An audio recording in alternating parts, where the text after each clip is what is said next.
अस्सलामुअलैकुम जी। उम्मीद है आप सब खैरियत से होंगे और बहुत बहुत खुश होंगे। ठीक है, तो आज हमने प्रॉब्लम डिस्कस करनी है रिलेटेड टू द ट्रांसलोकेशन। ठीक है, तो अब हमने क्या देख लेना है, क्वेश्चन नंबर 1। तो इसमें हमें जो है पता है, आप ये वीडियो देखने से पहले ना ट्रांसलोकेशन सीख के आओ। जो ट्रांसलोकेशन का पता है क्या होती है? नहीं पता? हो जाओ सीख के आओ क्या होती है ट्रांसलोकेशन। ठीक है, स्लाइड्स पढ़ के आओ मैम जकिया वाली। ठीक है, तो उसके बाद ही प्रॉब्लम समझ आएंगी, वरना कोई नहीं आनी, पहले ही बता रही हूँ। तो अब हमने क्या करना है कि हमें जो है 2 नॉर्मल सीक्वेंस दिए हुए हैं जीन्स के और 2 ट्रांसलोकेटेड सीक्वेंस दिए हुए हैं। चलो मैं अभी बता देती हूँ यार, कुछ नहीं होता थोड़ा सा ट्रांसलोकेशन का मतलब होता है कि 2 नॉन होमोलोगस क्रोमोसोम के दरमियान कोई भी सेगमेंट जो है वो एक्सचेंज हो जाए। जैसे यहीं पे मैं आपको बता देती हूँ, ये नॉर्मल एक सीक्वेंस था ABCDEFG, ये भी नॉर्मल था RSTUVWX, ये दोनों नॉर्मल थे। फिर क्या हुआ, ये जो दूसरा था ना ABCD, इसमें जो था ये दूसरे नॉन होमोलोगस क्रोमोसोम का VW और X आ गया, और यहाँ का जो EFG था वो RSTU के बाद चला गया। यानी ये दो नॉन होमोलोगस क्रोमोसोम थे, उन्होंने अपना EFG और VWX एक्सचेंज आउट कर लिए। तो ये दोनों जो क्रोमोसोम बने हुए से दे आर ट्रांसलोकेटेड। ठीक है, तो अब हमसे क्या पूछा गया? हमसे पूछा गया कि जो है वो पेयरिंग बताएं कि एनाफेस में कैसी होगी, उसकी सेग्रीगेशन कैसी होगी, फिर गैमेट्स कैसे फॉर्म होंगे in case of these sequences. ठीक है, तो सबसे पहले तो हमने इसे बनाना किस तरह के, जो नॉर्मल है वो हमने एक एक कोनों में बनाने हैं। ये नॉर्मल क्रोमोसोम है ABCDEFG, ये नॉर्मल है क्या है RSTUVWX। ठीक है, इसी तरह हमने जो 2 ट्रांसलोकेटेड है वो 2 अपोजिट सीक्वेंस में इस तरह बनाने की जो सेम वाले हैं वो सामने, यानी ABCDVWX, VWX के सामने VWX ही आना चाहिए, और जो दूसरा है RSTUEFG, ये इसके सामने आ रहा है। ठीक है, तो इस तरह से हमने सबसे पहले ही हमने शो कराना है कि जो एनाफेस में पेयरिंग है वो इस तरह से होगी कि जो 2 नॉर्मल हैं और 2 ट्रांसलोकेटेड हैं वो अपने अपने अलग पोल पर चले जाएंगे। उसके बाद सेग्रीगेशन कैसे होगी, तो सेग्रीगेशन का फर्स्ट, अब हमने इसके लिए एक डब्बे में डब्बे में बना लेना सबको। तो जो पहली सेग्रीगेशन है वो ये है कि इधर से लाइन लग जाए, यानी ऑल्टरनेट, 2 नॉर्मल एक तरफ चले गए, 2 नॉर्मल एक तरफ, दो ट्रांसलोकेटेड एक तरफ चले गए, एक तरफ नॉर्मल एक तरफ ट्रांसलोकेटेड। दूसरी सेग्रीगेशन हमारे पॉसिबल है एडजेसेंट 1, यहाँ से कट लगाओ, एक तरफ N1T2 यानी नॉर्मल 1 वाला नॉर्मल और सेकेंड वाले सीक्वेंस का ट्रांसलोकेटेड, और 2 वाला नॉर्मल और फर्स्ट वाले सीक्वेंस का ट्रांसलोकेटेड। ये हमारा एडजेसेंट 1 है, और एडजेसेंट 2 में यही है कि एक तरफ नॉर्मल और उसका ट्रांसलोकेट और दूसरी तरफ नॉर्मल और उसी का ट्रांसलोकेट। तो ये हमारी जो थी वो 3 पॉसिबल सेग्रीगेशंस होती हैं, ऑल्टरनेट, एडजेसेंट 1 और एडजेसेंट 2। ठीक है, इसकी हमें डेफिनेशन भी पता होनी चाहिए। ठीक है, उसके बाद हमने अब बताने है कि इसके जेनेटिक प्रोडक्ट्स कैसे बनेंगे। तो सबसे पहले हम ऑल्टरनेट को देख लेते हैं।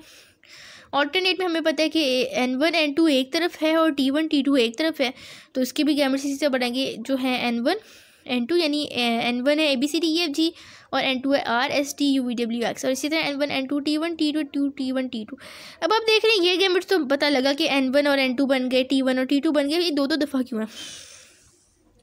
ये देखें जी, ये हमें जो क्रोमोसोम है ना, इसके 2 क्रोमेटिड्स हैं, और ये हर जीन उस पर 2 कॉपीज़ पे, यानी इस पर भी ABCDEFG और दूसरे पे भी ABCDEFG। तो और इसी तरह इस पर भी RSTUVWX और दूसरे जो क्रोमेटिड है उस पर भी RSTUVWX। तो इसलिए जब इसके गैमेट्स बनेंगे वो एक N1 एक N2, और फिर जो एक रह गया ना दोनों में से, तो दूसरा N1 दूसरा N2। इसी तरह ट्रांसलोकेटेड के लिए, क्योंकि ये 2 कॉपीज़ है ना, इसलिए इनके गैमेट्स भी 2 ही बन रहे हैं। ठीक है,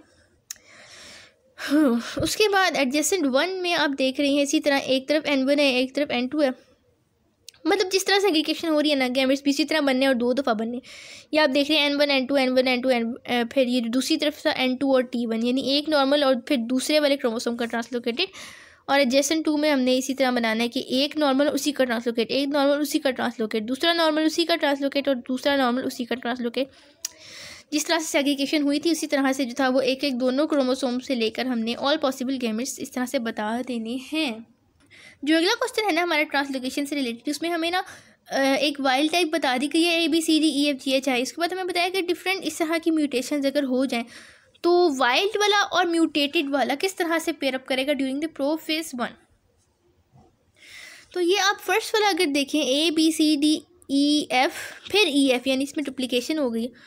तो अब इसने अगर वाइल्ड टाइप के साथ जो है वो पेयरअप करना है तो ये क्या करेगा, इसका जो हिस्सा डुप्लीकेट हुआ है ना वो उसका लूप बना लेगा। DEF अगर हुआ है तो ये DEF का जो है वो डुप्लीकेट एक लूप बना लेगा। इसे हम डुप्लीकेटेड लूप कहेंगे। ये जब लूप बना लेगा तो ये रास्ते से हट जाएगा, और इस तरह ये जो वाइल्ड वाला ये बड़ी इजीली अपने अपने जीन्स के साथ पेयर कर लेगा। A with A, B with B, C with C, D D E E F F, ये जो था डुप्लीकेटेड लूप निकल गया। फिर G G H H I I, ठीक है। उसके बाद जब ये आप देख रहे हैं, इसमें हमारे पास C के बाद D है और D के बाद E F और G एब्सेंट है, यानी डिलीशन हो गई। तो इसमें क्या किस तरह से पेयरिंग होगी, इसमें जो वाइल्ड टाइप है ना, यानी इसमें तो G जो है वो EFG नहीं है, तो जो वाइल्ड टाइप में EFG है वो लूप बना लेगा, उस तरह से वो मैदान से निकल जाएगा, हट जाएगा। और जो इसमें जो रह गए ना वो बड़ी इजीली वाइल्ड टाइप के साथ पेयर अप करेंगे, ABCDHI, और जो नहीं है इसमें वो वाले यहाँ पे भी वो लूप बना के जो है रास्ते से हट गए, ठीक है। उसके बाद जो अगला है इसमें हम देखेंगे ABCD यार मेरा गला बहुत ख़राब है, I am really sorry. ABCDEFG, इसमें क्या हो रहा है, ABCD के बाद तो EFG आता है। आप कहेंगे मुझे ABC नहीं आती, ऐसी बात नहीं है। ये हुआ क्या है कि ABCD के बाद इन्वर्जन हो गई, यानी जो EFG आना था वो उल्टे हो गए, इन्वर्जन हो गई। तो अब इसने जब वाइल्ड टाइप के साथ पेयर अप करना होगा तो ये भी एक इन्वर्जन लूप फॉर्म करेगा। कि पता है क्या होगा, ABC तो D तक तो सही है ना, उसके बाद जो EFG है ना, जो उल्टा आ रहा था वो एक लूप फॉर्म करेगा। नहीं, इसके इसमें G F और E है ना, तो ABCD, फिर यहाँ से एक लूप फॉर्म हो जाएगा।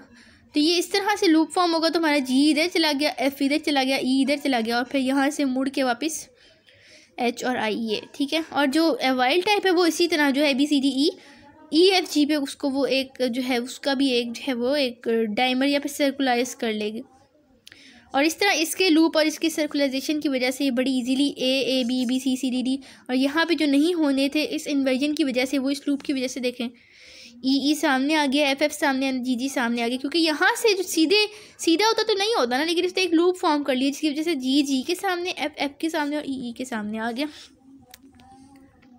इसी तरह से इसमें हो रहा है, इसमें जो D वाला है इसमें आप देखें इसमें जो है बस फ़र्क ये है कि ऊपर जो था वो सेंट्रोमियर इन्वॉल्व नहीं है, और नीचे जो इन्वर्जन हो रही है इसमें सेंट्रोमियर इन्वॉल्व है। यानी AB के बाद जो CDE है सेंट्रोमियर समेत जो है वो इन्वर्ट हो गया। जब सेंट्रोमियर इन्वॉल्व नहीं होगा तो उसे हम कहते हैं पैरासेंट्रिक इन्वर्जन, और जब सेंट्रोमियर इन्वॉल्व हो जाता है उसे हम कहते हैं पेरीसेंट्रिक इन्वर्जन। तो इसमें भी इसी तरह होगा कि सेंट्रोमियर समेत एक लूप फॉर्म हो जाएगा, और जो वाइल्ड टाइप है जो ऊपर मैंने बनाई है